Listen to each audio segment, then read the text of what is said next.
السلام علیکم ورحمۃ اللہ وبرکاتہ نحمده ونصلی علی رسولہ الکریم اما بعد. اپنے گھروں میں 12 مہینہ مدینہ منورہ کی کھجوریں رکھنے کا اہتمام کیجیے. گھروں میں مدینہ کی کھجوریں رہنی چاہیے. اب جو قصہ سنیے.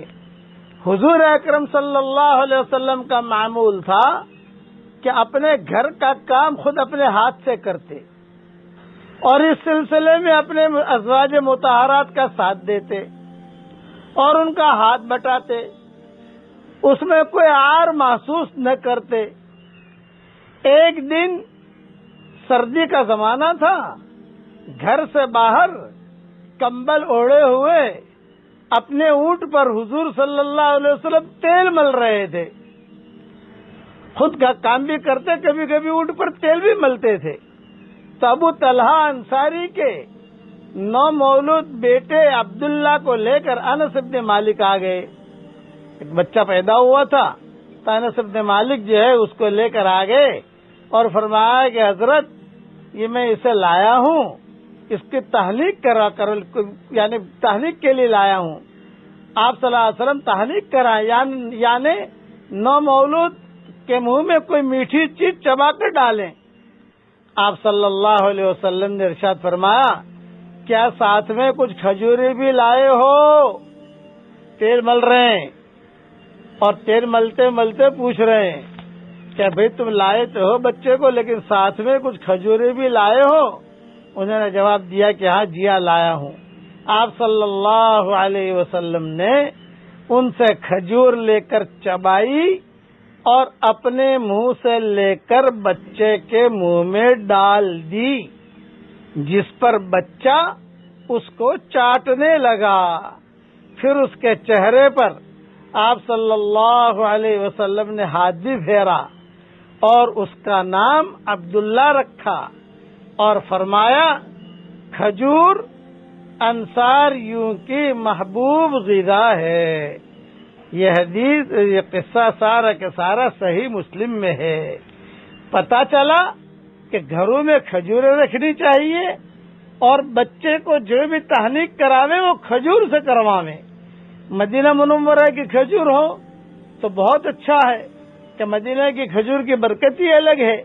ہمارے مولانا رشید احمد گنگوئی رحمۃ اللہ علیہ مدینہ منورہ سے کوئی ایک آدمی رومال لے کر آیا تو مولانا رشید احمد گنگوئی رحمۃ اللہ علیہ نے اس رومال کو لیا, کھڑے ہو گئے, اپنے آنکھوں سے لگایا, سر پہ رکھا اور پھر اپنے سینے سے لگایا, بوسہ دیا اور چومتے رہے اور پھر جو ہے بیٹھ گئے.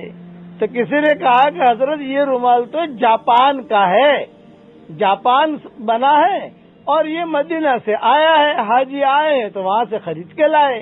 حضرت نے فرمایا بھلے جاپان میں بنا ہو, چائنا میں بنا ہو, امریکہ میں بنا ہو, لیکن مدینہ منورہ کی ہوا لگی ہے تو میں اس ہوا کی برکت سے اس کو اپنے پاس رکھتا ہوں. بخاری شریف پڑھاتے تھے تو بخاری شریف میں اس رومال کو رکھ لیا.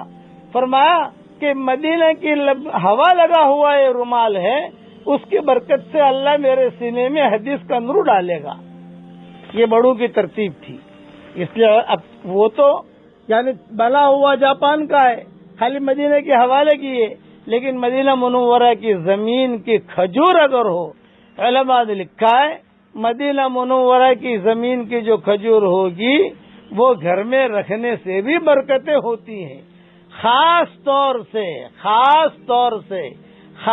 طور سے بار بار کہہ رہا ہوں عجوا کھجور ضرور رکھنی چاہیے, کیونکہ یہ خالص مدینہ منورہ میں ہی پیدا ہوتی ہے.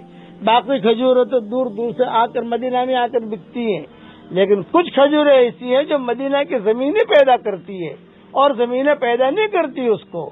اس لیے کھجوروں کو بھی رکھنے کا اہتمام کیجیے. اور کتابوں میں یہ بھی لکھا ہے جس گھر میں زیتون کا تیل ہو اور جس گھر میں کھجور ہو اس گھر میں برکتیں بھی آتی ہے. یہ علماء نے یہ چیزیں لکھی ہیں, سلف صالحین نے لکھی ہے. اپنے گھر میں زیتون کا تیل, کھجور, یہ چیزیں رکھا کرتے تھے. اللہ ہمیں عمل کرنے کی توفیق عطا فرمائے. اب پڑھ لیجئے ربنا اغفر لی ولوالدی وللمؤمنین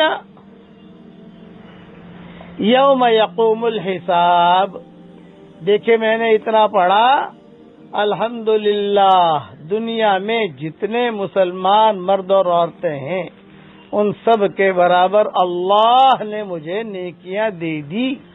آپ پڑھو گے تو آپ کے اکاؤنٹ میں بھی نیکیاں آ جائیں گی اور یہ نیکیاں مرنے کے بعد کام آئے گی.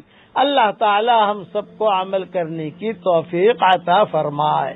آمین آمین. وآخر دعوانا ان الحمد للہ رب العالمین.